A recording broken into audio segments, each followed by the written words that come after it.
قرآن مجید محمد الرسول اللہ کا اصل معجزہ، بلکہ اس سے آگے بڑھ کر ایک لفظ استعمال کروں گا، واحد معجزہ ہے۔ آپ شاید حیران ہو کہ اور بھی تو معجزات بیان ہوتے ہیں حضور کے، لیکن میری بات سمجھیے، غور کیجیے۔ ان واقعات سے مجھے انکار نہیں ہے، لیکن جو بات میں کہنا چاہتا ہوں اس کو اچھی طرح سمجھیے۔ معجزہ کہتے کسے ہیں؟ معجزہ عاجز کر دینے والی شے۔ اس معجزے میں دو چیزیں ہونی لازم ہیں، دعویٰ اور تحدی، چیلنج۔ جب کہ کوئی خرق عادت کوئی شے پیدا ہو جائے، خرق عادت اسے کہتے ہیں کہ فزیکل لا ایک ہے، پانی، واٹر کیپس اٹس سرفیس، حضرت موسیٰ کا عصا اس پر لگا اور سمندر پھٹ گیا، خرق عادت ہے۔ یعنی جو عادی قانون ہے، عام طور پر جو قوانین طبعیہ ہیں، ان کا پھٹ جانا، ختم ہو جانا، ٹوٹ جانا، اور کسی حقیقت کا اس میں سے ظاہر ہو جانا جو ان فزیکل لاز کے خلاف۔ آگ کے بارے میں قانون کیا ہے؟ وہ جلاتی ہے، لیکن یہ کہ یہ معجزہ ہے، یہ خرق عادت ہے کہ حضرت ابراہیم آگ میں ڈالے گئے، اس نے نہیں جلایا، یا نارو کونی بردن و سلام علی ابراہیم۔ تو خرق عادت کو اب دو قسموں میں آپ سمجھیے۔ ایک خرق عادت وہ ہے جو دعوے کے ساتھ پیش کیا جائے، اپنی صداقت، اپنی رسالت کی حقانیت اور صداقت کے ثبوت کے طور پر، اور اس میں چیلنج کیا جائے کہ آؤ مقابلہ کر لو۔ وہ اس رسول کا اصل معجزہ ہوتا ہے۔ ایک خرق عادت وہ ہے جو اللہ تعالیٰ اپنے نیک بندوں کی بزرگی کو ظاہر کرنے کے لیے، غیر انبیاء کے لیے بھی کرامات جنہیں ہم کہتے ہیں ہو جاتی ہے۔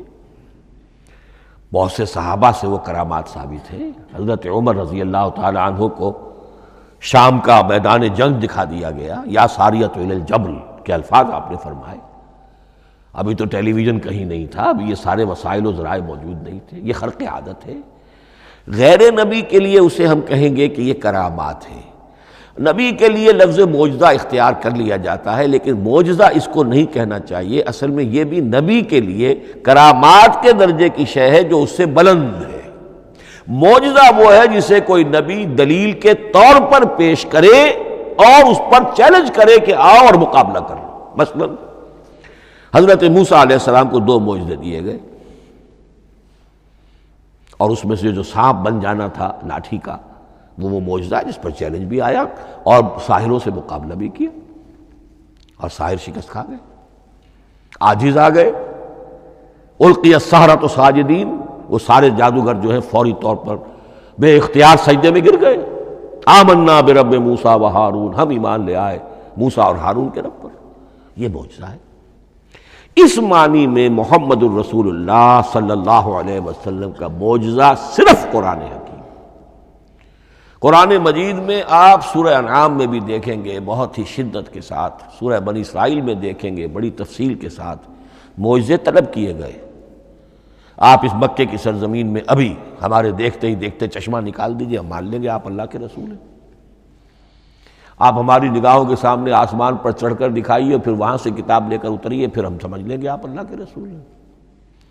آپ کے لیے چشم زدن میں کوئی محل سونے کا چاندی کا تیار ہو جائے، مان لیں گے آپ کو اللہ کے رسول ہیں۔ آپ اس بے آب و گیا وادی میں فوراً ایک باغ جو ہے اپنے لیے بنا کے دکھا دیں، مان لیں گے کہ آپ اللہ کے رسول ہیں۔ ایسے تمام مطالبات پر اللہ تعالیٰ کی طرف سے کوڑا جواب ملا، اللہ اس قسم کی کوئی شے نہیں دکھائے گا۔ بلکہ سورہ انعام جب ہم پڑھیں گے وہاں تو بہت ہی واقعہ یہ ہے کہ اس کو پڑھ کر رقت طاری ہوتی ہے کہ ایک موقع پر ایسا محسوس ہوتا ہے کہ حضور صلی اللہ علیہ وسلم کی طبیعت مبارکہ میں یہ خیال پیدا ہو گیا کہ اللہ کو ایسی شے ان کو دکھائی دی جائے تاکہ چپ تو ہو جائیں، نہ بھی مانیں گے چپ تو ہوں گے، ورنہ تو عوام کے سامنے ان کی دلیل مجھ پر قائم ہو رہی ہے کہ بھائی یہ رسالت کے مدعی ہے۔ ہم کہتے ہیں معجزہ دکھاؤ، معجزہ نہیں دکھاتے، تو پوزیشن میری جو ہے کمزور ہو رہی ہے۔ وہاں جس انداز میں اللہ نے کہا ہے، ہرگز نہیں، اے نبی اگر آپ کے اختیار میں ہے تو کہیں آسمان پر سیڑھی لگا لیجئے، یا زمین میں سرنگ لگا کے کوئی معجزہ لا سکتے ہو تو لے آئیے، ہم نہیں دکھائیں گے۔ رقت طاری ہوتی ہے۔ تو حضور کا معجزہ اس معنی میں صرف ایک ہے اور وہ قرآن ہے۔ اچھا، اس کے لیے کیسے کیسے چیلنج کیے گئے؟ ام یقولون تقولہ بل لا یؤمنون فلیاتوا بحدیث مثلہ ان کانوا صادقین، سورۃ الطور۔ کیا ان لوگوں کا کہنا یہ ہے کہ یہ کلام خود محمد نے موضوع کر لیا ہے صلی اللہ علیہ وسلم؟ تو اگر ایسی بات ہے تو وہ بھی ایسا ہی کلام پیش کر دیں۔ تحدی، اس چیلنج کو کوئی قبول نہیں کر سکا۔ کم سے کم اس شرافت کا اقرار کرنا پڑتا ہے کہ اس وقت کی عرب قوم میں یہ شرافت تھی کہ کسی نے اٹمپٹ بھی نہیں کی، ورنہ کوئی شخص الٹی سیدھی عبارت لکھ کر لے آتا اور کھڑا ہو کر کہہ دیتا کہ ٹھیک میں کہتا ہوں یہ ہے، یہ قرآن کی طرح کا کلام ہے۔ نہیں، کسی نے نہیں کیا۔ تاریخ یہ بتاتی ہے کہ اس تحدی کا کوئی کسی نے قبول نہیں کیا۔ اسی طرح فرمایا سورہ بنی اسرائیل میں قُلْ لَئِنِ اجْتَمَعَتِ الْإِنسُ وَالْجِنُّ عَلَىٰ أَن يَأْتُوا بِمِثْلِ هَٰذَا الْقُرْآنِ لَا يَأْتُونَ بِمِثْلِهِ وَلَوْ كَانَ بَعْضُهُمْ لِبَعْضٍ ظَهِيرًا۔ چیلنج ہے، اے نبی کہہ دیجئے اگر تمام انسان، تمام جن مل کر بھی چاہیں کہ ایسی کوئی کتاب وہ مرتب کر لے، نہیں کر سکیں گے، چاہے وہ سب کے سب ایک دوسرے کی مدد کریں۔ ہے کہ نہیں چیلنج؟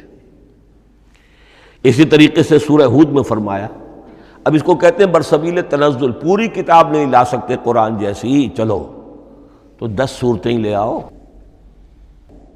قُلْ فَاتُوا بِعَشْرِ سُوَرٍ مِثْلَهُ مُفْتَرَيَاتٍ، اے کہیے اے نبی، سورہ ہود کی آیت نمبر 13 ہے، اس جیسی کوئی 10 سورتیں لے آؤ۔ 114 نہ صحیح، 10 صحیح۔ یہ بھی نہیں ہوا تو برسبیل تنزل اور سورہ یونس میں فرمایا قُلْ فَاتُوا بِسُورَةٍ مِّن مِّثْلِهِ، ایک سورت ہی لے آؤ۔ اور اسی کو سورہ بقرہ کے 3 رکوع میں دہرایا گیا، وَإِن كُنتُمْ فِي رَيْبٍ مِّمَّا نَزَّلْنَا عَلَىٰ عَبْدِنَا فَأْتُوا بِسُورَةٍ مِّن مِّثْلِهِ وَادْعُوا شُهَدَاءَكُم مِّن دُونِ اللَّهِ إِن كُنتُمْ صَادِقِينَ۔